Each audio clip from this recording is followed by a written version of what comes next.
नमस्कार, स्वागत है आपका वी टाइम न्यूज पर और आपके साथ मैं हूं पहली चौहान। बढ़ते हैं खबरों की ओर। भाजपा सरकार सुविधाओं में वृद्धि के साथ साथ लोगों की खुशहाली का आधार है। डुमस जाने वाले लोगों के लिए एक नई सड़क का उद्घाटन किया गया।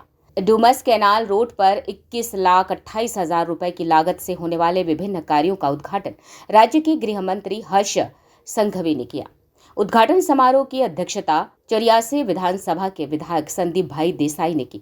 इस अवसर पर महापौर दक्षेश मावाड़ी, स्थानीय पार्षद और भाजपा कार्यकर्ता बड़ी संख्या में उपस्थित थे।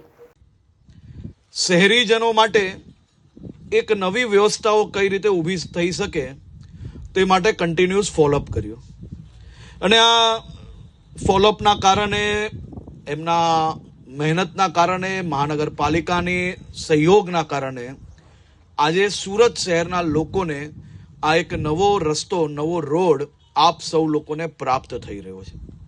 આપણા સૌના માટે ખૂબ આનંદની વાત છે કે સૌ લોકો આજ શનિ રવિવારે જ્યારે ડુમ્મસ તરફ જતા હશો તો દરરોજ દર વખતે વર્ષો વર્ષથી જે ઓએનજીસી સર્કલથી એરપોર્ટ થઈને ડુમ્મસ જતા હતા એની બદલે હવે ઓએનજીસી સર્કલથી સાયલેન્ટ ઝોન થઈને સીધું ડુમ્મસ ગામ પહોંચવાની આ વ્યવસ્થા કરવા બદલ હું મહાનગરપાલિકાની આખી ટીમને ખૂબ ખૂબ અભિનંદન આપું છું। તો આ નવા રસ્તાનો ઉપયોગ જરૂરથી કરજો। આપ જો કે કેટલો સરસ કુદરતી વાતાવરણ, કુદરતી સૌંદર્ય જોડે આ રસ્તા પરથી તમે તમારા પરિવારજનો જોડે ડુમ્મસ સુધી પહોંચી શકશો। ડુમ્મસનો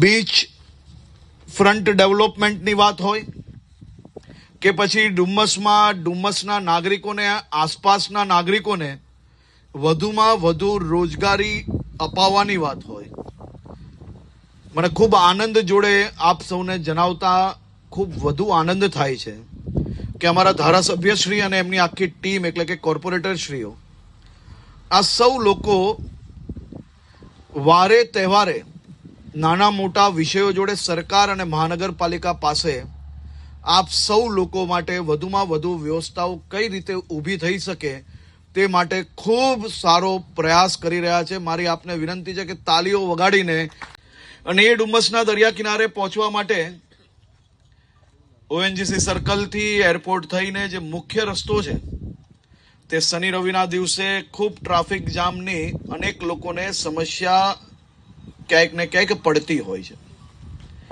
એરપોર્ટ માટે બી મુખ્ય રસ્તો એ જ હતો, ડુમ્મસ આવવા જવા માટેનો બી મુખ્ય રસ્તો એ જ, અને આ જ રસ્તા પર અનેક લગ્નની વાડીઓ બી હોવાના કારણે ઘણીવાર સામાન્ય નાગરિકો હોય કે પછી અહીંયાના રહેવાસી હોય, तमाम लोगों ने तकलीफों भोगवनी पड़ती थी। वी टाइम न्यूज के लिए सूरत से अंकित दुबे की रिपोर्ट।